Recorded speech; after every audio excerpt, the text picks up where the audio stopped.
All women are different, but they are all women. This video is androcentric from a men's point of view and is presented as opinion, commentary, and debate. Expressing opinions is not violence. These are ideas to challenge, question, and argue in public, because classical liberalism relies on the First Amendment for its dialectic. If you are a feminist, then consider this.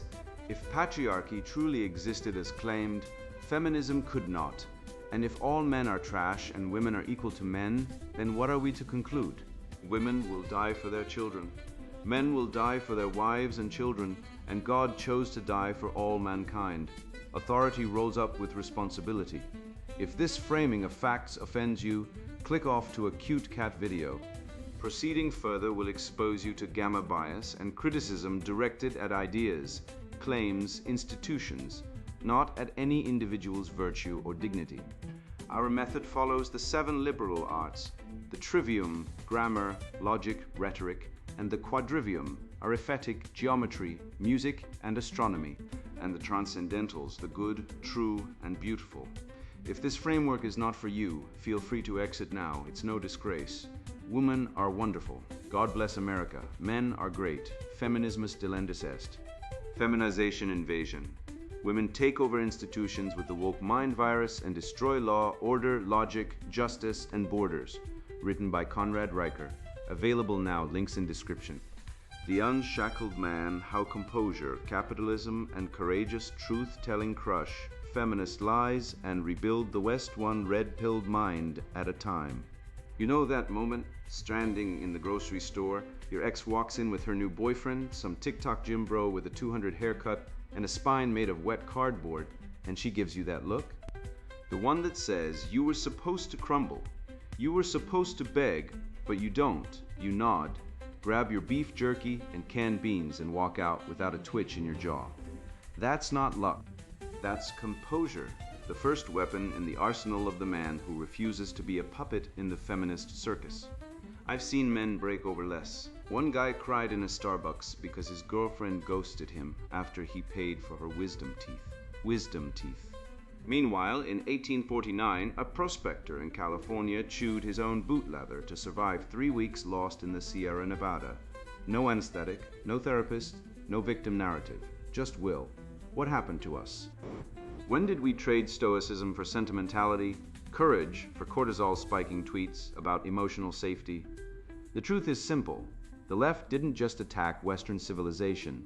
They launched a biological coup. They pathologized testosterone as toxic, exalted female hysteria as authentic, and turned the male instinct to build, lead, and protect into a crime against their fragile utopia. Let me hit you with facts so hard they'll crack your blue pill open. 94% of workplace fatalities are men. 80% of those who died in slave ships crossing the Atlantic were men. Worked to death, bred like livestock, buried at sea without a name. But no one mourns them, no statues, no marches. Meanwhile, a woman burns a bra on TV and becomes a legend. Feminism isn't about equality, it's about erasure. And capitalism, they call it oppressive, but it's the only system that rewards actual value. A blacksmith makes a gate. It either works or it doesn't. No pronouns, no diversity training, no HR witch hunt. But take that same man and stick him in a DEI-compliant office where he's punished for saying hello to a female colleague, and suddenly he's alienated.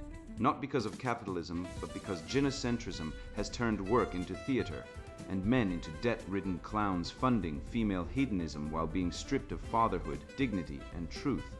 I'll tell you this, the man who knows where he's going in 5 years, the one building land, legacy, and loyalty, doesn't waste time on outrage. He's too busy becoming immune to the noise. Because when the storm hits, and it will, only the composed survive, and only the purposeful inherit the earth. The alchemy of composure, forging the unshakable man in an age of feminized hysteria. I was falsely accused of cheating by my sister-in-law at a family dinner. She screamed it across the table like a banshee with a subpoena. I didn't flinch. I kept serving the roast beef. I didn't raise my voice. I didn't cry. I didn't justify. I didn't defend. I smiled, placed the food on her plate and said, "Here's your portion, just like the receipts I'll show you later." 2 days later, I handed her my bank statements, text logs, GPS data, and a timeline that would make a forensic accountant blush. She had no response.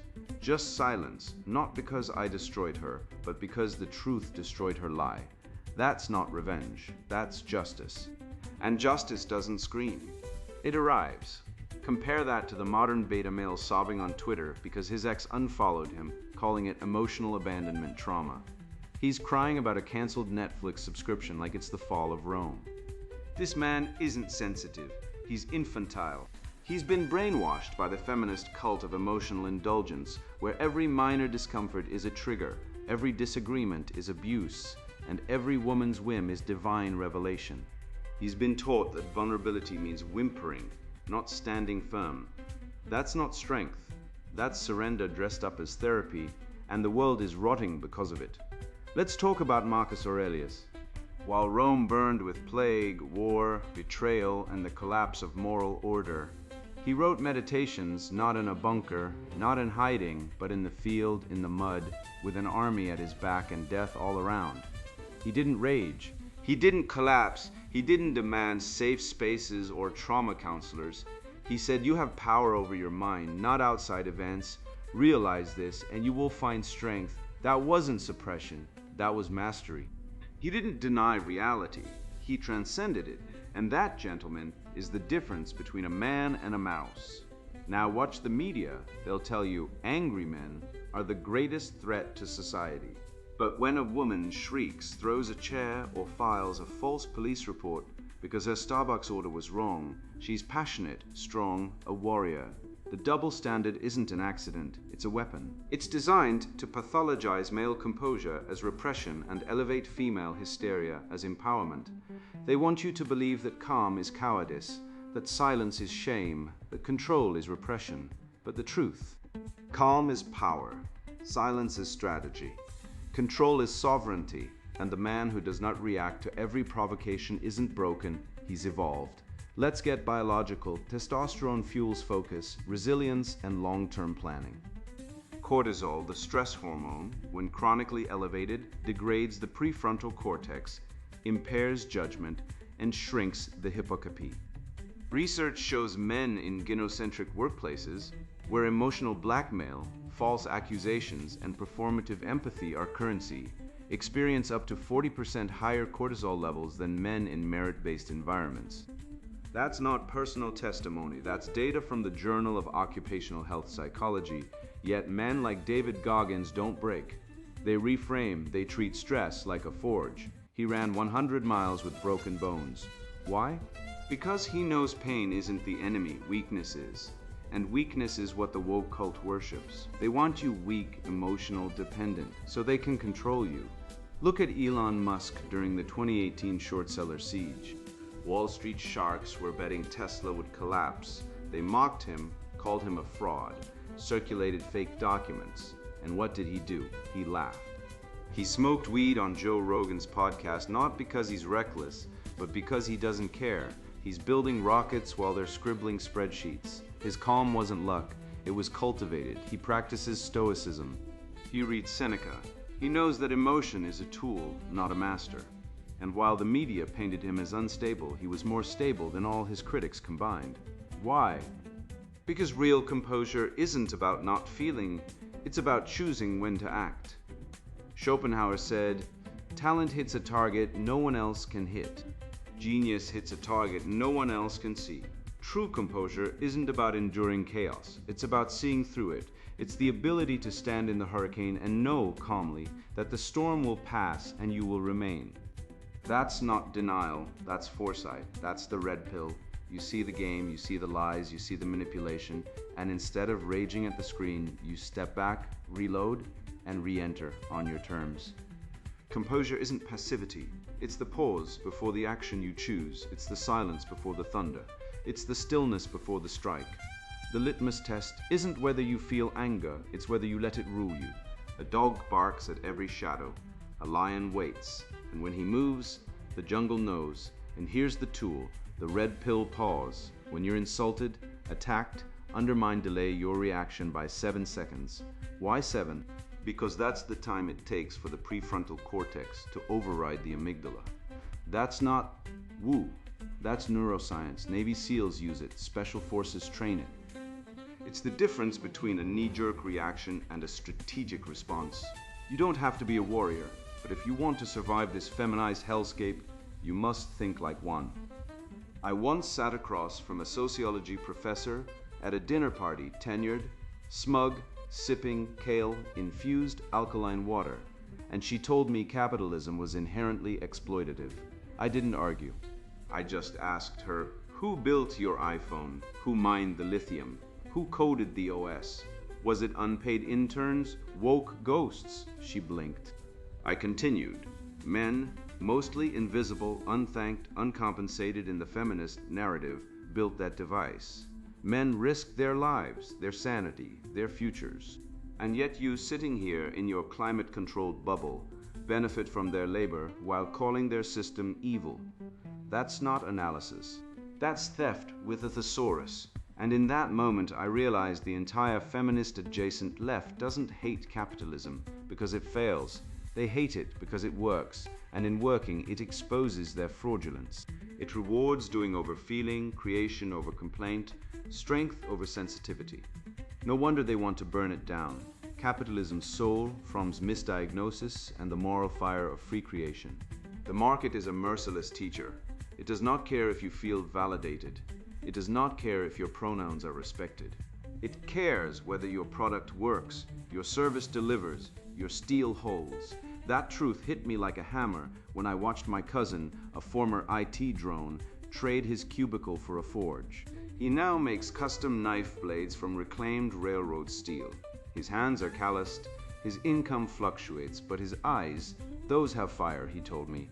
I used to manage data, now I make something. My wife said I was having a midlife crisis. I told her I was having a life for the first time. And that's the rub.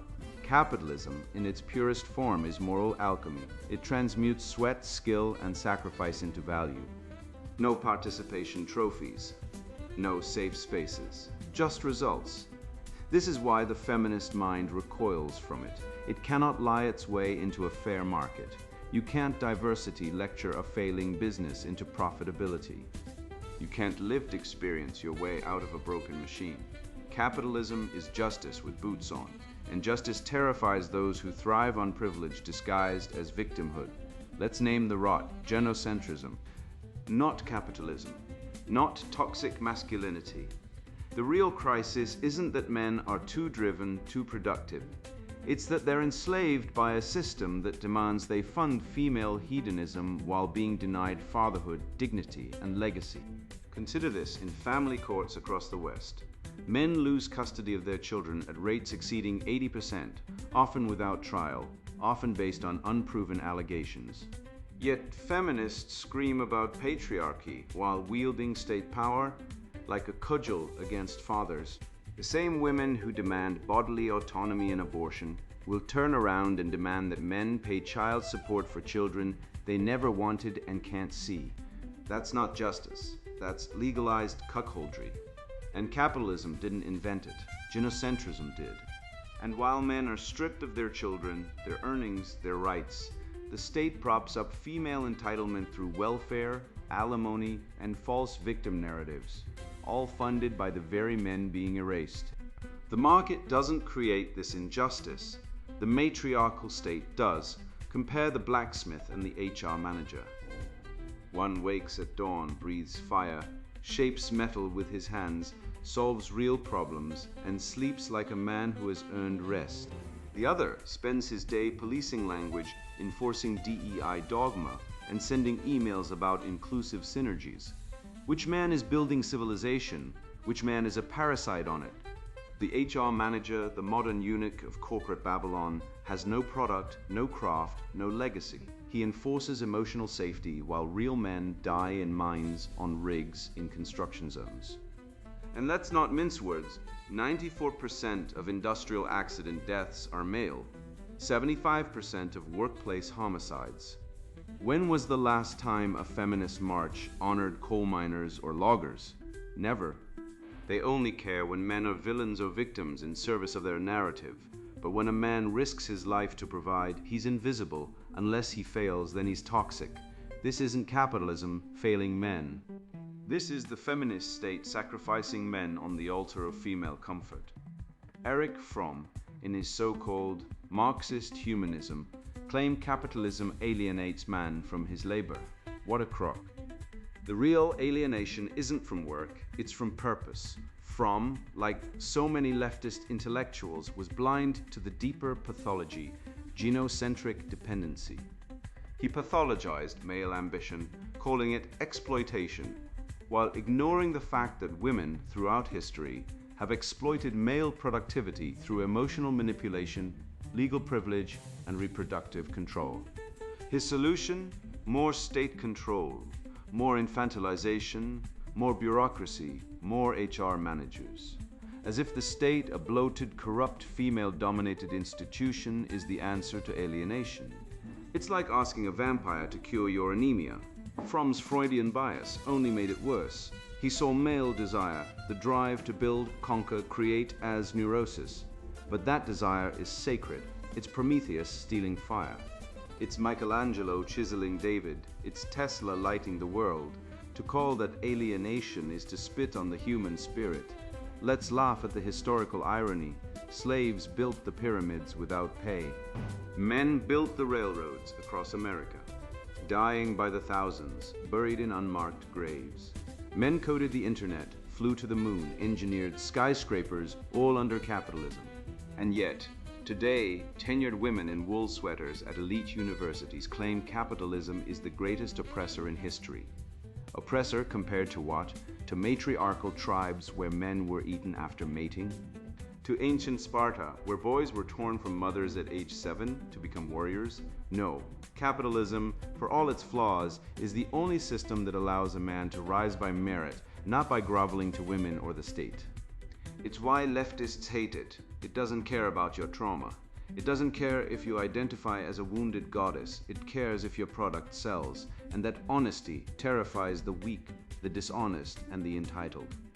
I know a man, a real one, who left a safe corporate job with health insurance and a 401 key to start a machine shop in his garage.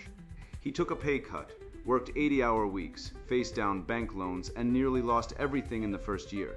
His wife called it toxic masculinity. His therapist suggested emotional exploration. He ignored them both. Today, he employs 3 other men, builds custom parts for off-grid energy systems, and sleeps like a king. Why? Because he creates. He's not a cog in a DEI machine. He's not filling out sensitivity surveys. He's making things that matter.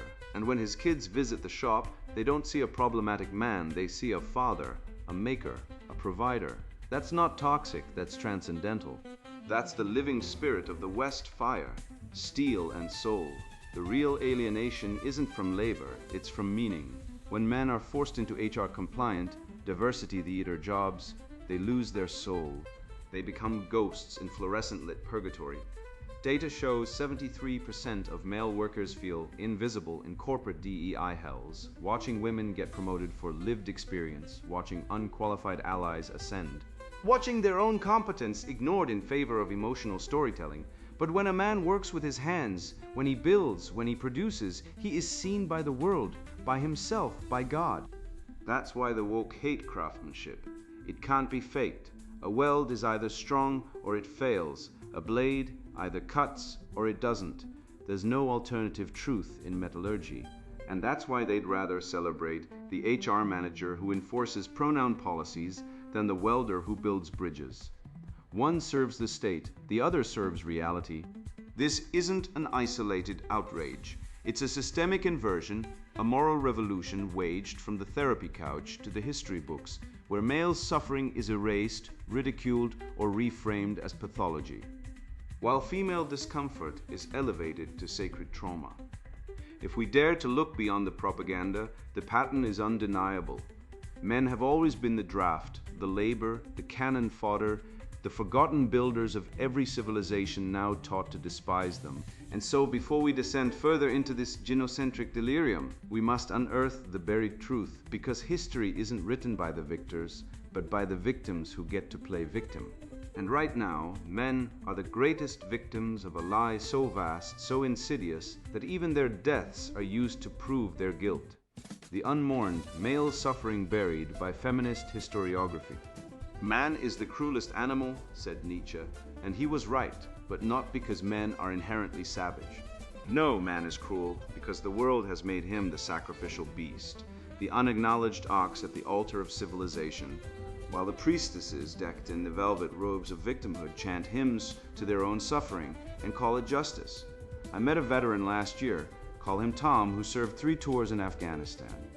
He came home with tinnitus, PTSD, and a spine cracked from carrying gear heavier than most people lift in gyms for fun. He sought help. The VA counselor looked at him and said, "Maybe you need to explore your emotions more. Toxic masculinity might be blocking your healing." Meanwhile, a woman in the same clinic, diagnosed with eco-anxiety from watching Greta Thunberg videos, got immediate access to trauma therapy, art classes, and a taxpayer-funded mindfulness retreat in Vermont. Tell me, reader, since when did feeling bad about polar bears become a higher moral emergency than surviving IED blasts and watching your buddies bleed out in the sand? Let's talk about the trenches, not the metaphorical kind where men now fight for dignity in family courts, but the literal ones of World War I. You know the films, 1917 Passchendaele, all mud and noble sacrifice. But what they don't show you is that most of the men who died in those trenches weren't killed by bullets. They died of exhaustion, they died from rat bites and trench foot so severe their feet turned black and fell off. They died from dysentery, from lice, from cold so deep it froze their lungs. These weren't soldiers in combat, they were diggers, laborers, slaves of the Western Front. Over 800,000 British soldiers died in WWI. How many of their names do you know? How many monuments bear their faces? Now compare that to the suffragettes, privileged women like Emmeline Pankhurst, who had servants to clean their homes while they demanded the vote. All funded by the taxes extracted from the very working class men dying in those trenches. One woman set fire to a post box and became a martyr. 1 million men died digging graves for empires, and we're told their suffering was normal, expected, just part of being a man. Let's follow the slave ship. The Middle Passage, horrific, yes. But let's not pretend it was gender neutral. Data from transatlantic slave trade records show that approximately 80% of those who died en route were male. Why? Because men were worked harder, chained below deck in worse conditions, beaten more frequently, and often selected for their strength to be breeders on plantations. They were castrated, raped, forced into reproductive slavery, all while women, particularly those deemed domestic types, were often given lighter work or even positions of minor authority over other slaves. And yet, we have no feminist discourse on male reproductive exploitation. You won't find conferences on toxic maleism.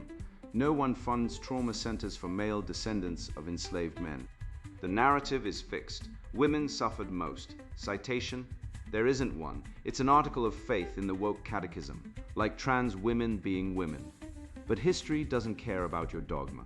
History shows men building pyramids under whips, dying in coal mines, getting drafted into wars they didn't start, and being buried in unmarked graves while women, often safely at home, mourned selectively and only when convenient. Women weren't just passive victims of slavery, they were active participants. In the American South, 20% of slave-owning households were headed by women. Widow-owned plantations were common, and these women didn't suddenly become kinder masters. Harriet Jacobs, in her Incidents in the Life of a Slave Girl, wrote of a mistress who watched her slaves eat, like a vulture over carrion, and who personally whipped men for minor infractions. One female slave owner in Louisiana, Jane Long, was known for forcing enslaved men to fight each other for her amusement, like Roman patricians with gladiators. But try finding that in a high school history class. Instead, we get suffragettes on currency and Harriet Tubman on the 20 bill, while the male slaves who cleared land, built railroads, and died nameless are forgotten. Feminist historiography doesn't just ignore male suffering, it actively suppresses it, replacing it with a monomyth of female victimhood that stretches from Eve to Beyoncé. I watched a documentary recently where a woman died of a heart attack after a Black Friday shopping spree. The news called it a tragedy, a warning about consumer culture. A man dies at 52 from working 3 jobs to pay child support after a false domestic violence accusation. No trial, no defense. Just a judge's nod and a bank account emptied. The headline, nothing, because a man's death from overwork is natural, part of being a provider. But when a woman collapses from retail mania, it's a societal crisis. This isn't compassion, it's gynocentric bias baked into the media, the law, the very oxygen of modern discourse. Male pain is not just ignored, it's mocked, it's pathologized. It's labeled toxic and exiled from public sympathy. The grand lie is this: women have suffered most throughout history. Prove it. Show me the data.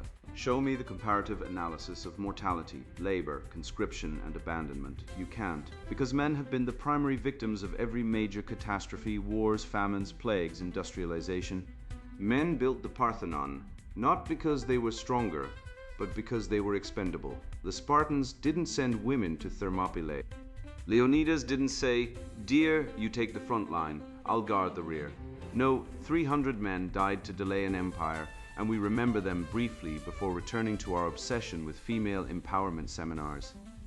The true saints of the West aren't the ones demanding safe spaces.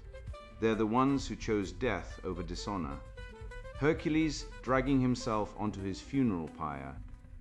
Janusz Korczak leading Jewish orphans into Treblinka, refusing to save himself. These men weren't toxic, they were transcendent, and their legacy is being erased by a culture that worships fragility and calls it strength. Look at the fire department, 98% male. Men die in burning buildings so others can live. But when one woman becomes a firefighter, it's front-page news, a breakthrough, a symbol of progress. When 100 men die in mining accidents, it's a footnote. The doctrine of male disposability is not conspiracy. It's codified. It's in the laws that draft men but not women. It's in family courts that grant custody to mothers 80% of the time, regardless of fitness. It's in the fact that men make up 92% of workplace fatalities. It's in the suicide rate. Men die by suicide 3.5 times more than women in the US. Yet 80% of mental health funding goes to women's emotional wellness. We have men are trash memes trending while funding streams pour into female empowerment programs, and the church, silent, the academy, complicit. The media, a propaganda arm of the matriarchy. So what's the remedy? Reclaim the narrative, restore male martyrdom to its rightful place in the pantheon. Not the weak whining, beta male vulnerability peddled by modern therapists, but the stoic, sacrificial, noble masculinity of the West, Hercules, Cincinnatus, Sir Thomas More. These were men who suffered, not for applause, but for principle. We must stop apologizing for being men. We must stop letting feminists define suffering as only that which they experience. We must teach our sons that their worth isn't tied to being sensitive or non-toxic, but to courage, duty, and truth. The pyramids weren't built by women finding their voice. They were built by men who accepted their fate and lifted stones. And if we do not resurrect this truth, if we continue to let feminist historiography bury male suffering under a mountain of performative tears, then Western civilization is already dead, just walking around, wearing yoga pants and reciting mantras about healing.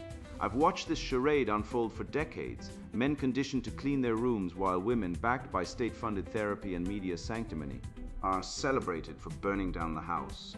I've seen boys raised to apologize for existing, while girls are anointed victims for breathing. And through it all, one truth remains unspoken, buried under layers of gynocentric propaganda. A man's value is not in his compliance, but in his creation. Not in nodding along to feminist sermons about toxic masculinity, but in refusing to be lobotomized by the woke mind virus that tells him his instincts, protection, provision, progeny are crimes against humanity.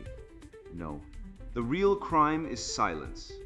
The real sickness is letting women colonize every institution, courts, schools, churches, while men are reduced to debt-ridden sperm donors or basement-dwelling incels, both outcomes engineered by the same feminist death cult.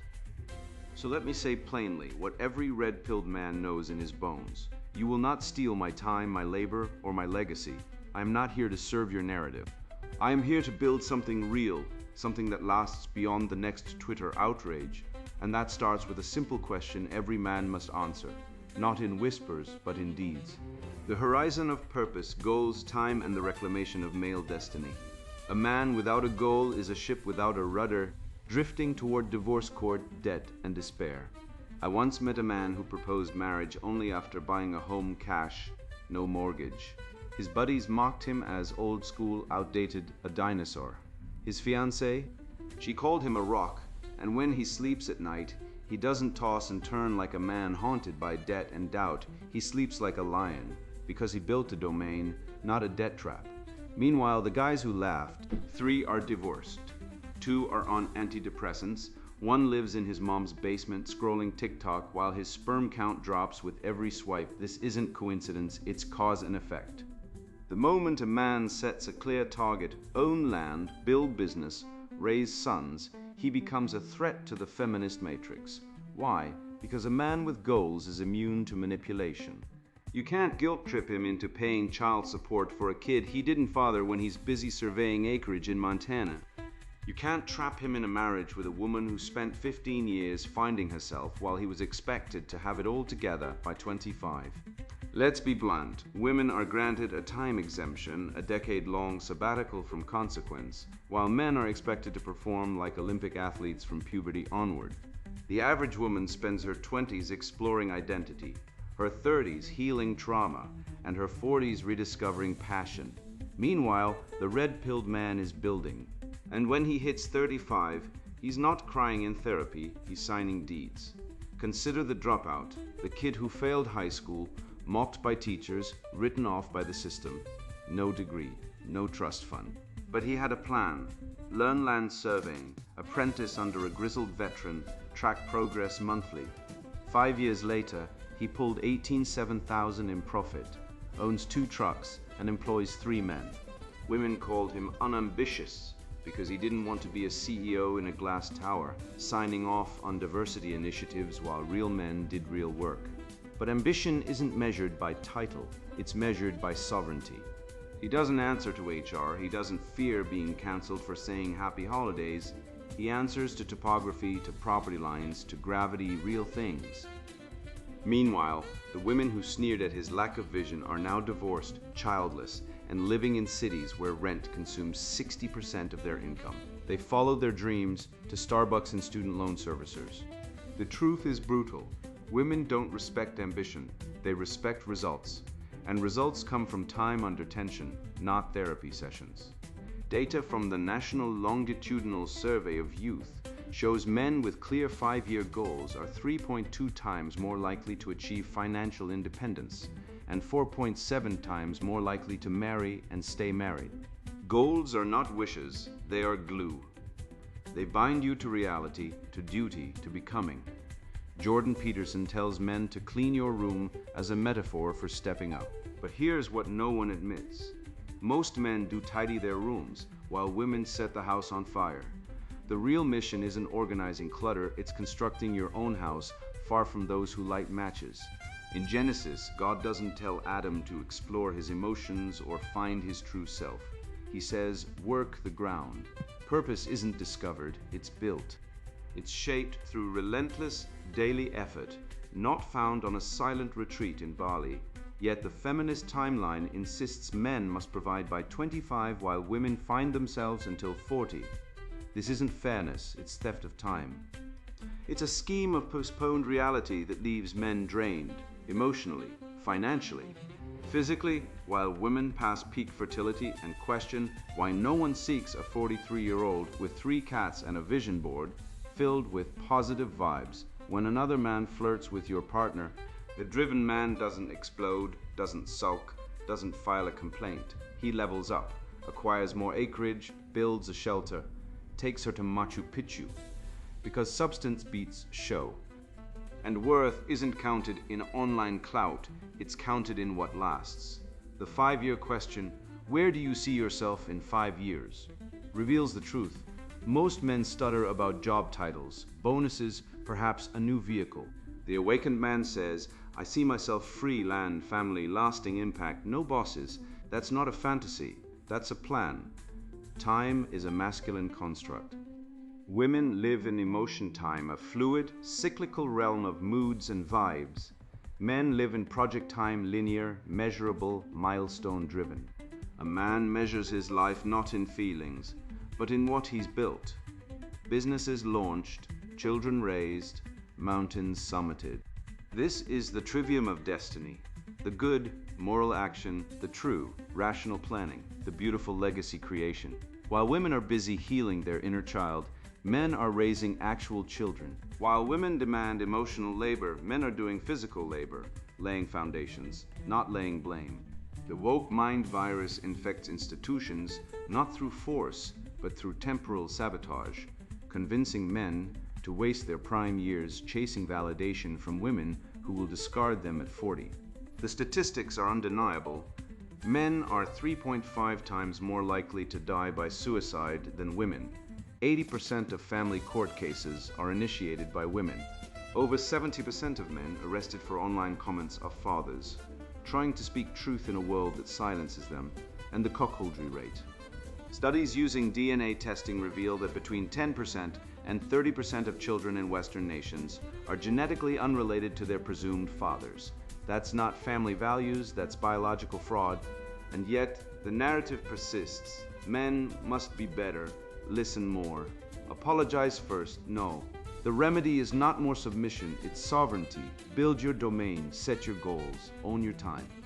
Because the horizon of purpose isn't a metaphor, it's a destination, and only men who dare to aim will ever arrive. You think the world is rigged against you? Good, it is. But not in the way the New York Times and your ex's therapist tell you. The system isn't rigged against men, it's rigged against you, the man who refuses to lie, who refuses to kneel, who still believes that truth, honor, and work matter. While women abort 92 million male fetuses globally every decade and divorce courts strip fathers of children like confiscated contraband, you're expected to smile and call it equality. Let's be clear, in America, men are 5 times more likely to die by suicide than women, yet every mental health awareness campaign features a weeping woman holding a lavender ribbon. Men make up 97% of those imprisoned for non-payment of child support, many of whom were never fathers to begin with, just DNA donors in a system that treats men like sperm banks with tax obligations. And when a man dies on a job site, 94% of workplace fatalities, there's no viral hashtag, no congressional hearing, just a line in the local paper under accidents. Meanwhile, when a woman discovers herself on a 12,000 retreat in Bali, funded by her third boyfriend's credit card, it's called self-care. That's not culture, that's warfare by narrative. I once watched a man get arrested for commenting nice dress on a stranger's photo while actual rapists walk free because their victim was drunk. That's not justice, that's genocentric totalitarianism. Feminism isn't about equality, it's about supremacy dressed as victimhood. It's the ideology that turned family courts into Kafkaesque torture chambers where fathers are presumed guilty until they prove they're not abusive, despite 60% of domestic violence victims being male, and most claims being proven false. Yet no one funds male shelters, no one marches for male victims, because in the religion of the left, men aren't people, we're either oppressors or tools. Tools to build, to fight, to pay, and then to disappear. But I say no more. You are not a resource to be exploited. You are not a beta orbiter in some woman's emotional solar system. You are a sovereign soul, forged in fire, tempered by struggle, heir to Homer, to Seneca, to Newton, to Tesla. Every time you choose composure over hysteria, creation over consumption, duty over desire, you spit in the eye of the cultural Marxists who want you silent, medicated, and gelded. So what now? You don't heal, you awaken.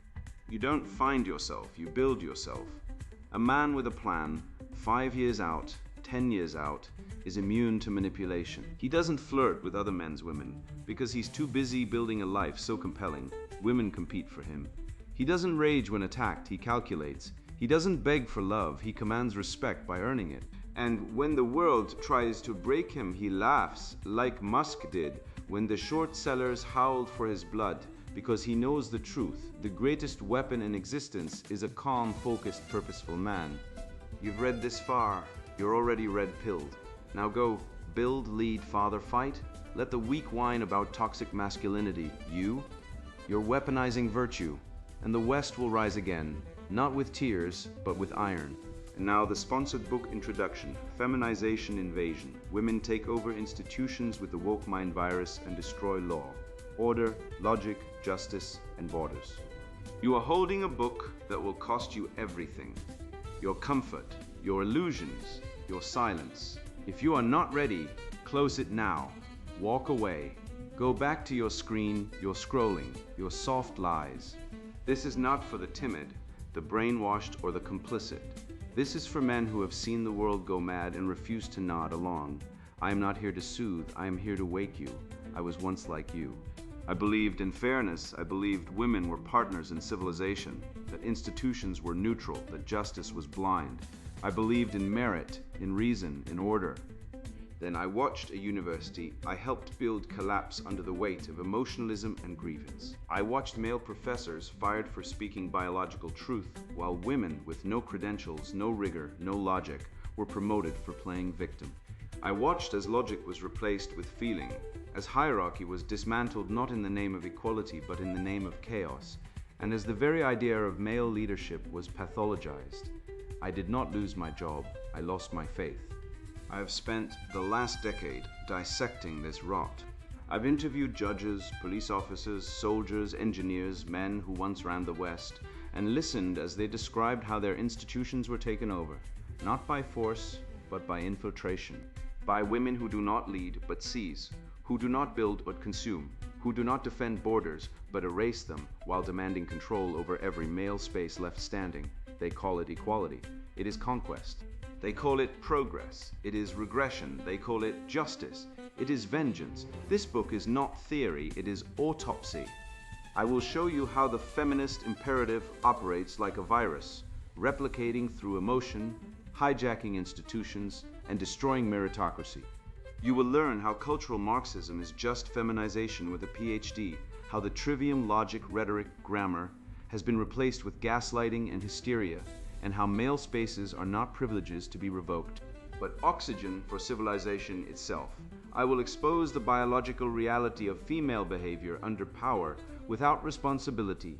The pattern repeats across history, across cultures, across institutions. When women take over, competence collapses, safety declines, order vanishes, and men are blamed for the wreckage. You will read about the destruction of the courts, where justice is now a popularity contest for victims. The collapse of policing, where officers are defunded while crime explodes. The suicide of universities, where truth is subordinate to trauma. The betrayal of the border, where open immigration is sold as compassion, while cities drown in violence. And through it all, the systematic attack on fatherhood, the erasure of male authority, the mocking of strength, the punishment of honesty. This is not hyperbole, this is observation, this is data. This is what happens when you replace logic with emotion, when you reward victimhood over virtue, when you allow the feminine imperative to dominate politics, education, law, and culture. The West is not falling to external enemies. It is being dismantled from within by women who vote for chaos, by ideologies that glorify weakness, by institutions that have been feminized into incompetence. If you are a man who still believes in truth, in beauty, in hierarchy, in excellence, if you still love the spirit of the West that built cathedrals, launched rockets, and defended liberty, this book is for you. It is not for the woke. It is not for women seeking validation. It is not for cowards who fear being called sexist. It is for men who are tired of lying to themselves, tired of being shamed for speaking reality, tired of watching civilization burn while being told to apologize for the flames. If you're not that man, put this book down. Go watch a TED Talk, read a self-help book, join a support group. Do whatever you do to avoid the truth, because this book will not comfort you, it will convict you. It will demand that you think, that you act, that you reclaim your mind and your world. The path back begins with seeing clearly, with naming the disease, with refusing to apologize for strength, for logic, for male sovereignty. This book is your inoculation, your awakening, your rebellion. Feminization Invasion. Women take over institutions with the woke mind virus and destroy law, order, logic, justice, and borders. Written by Conrad Riker. Buy now. Links in description.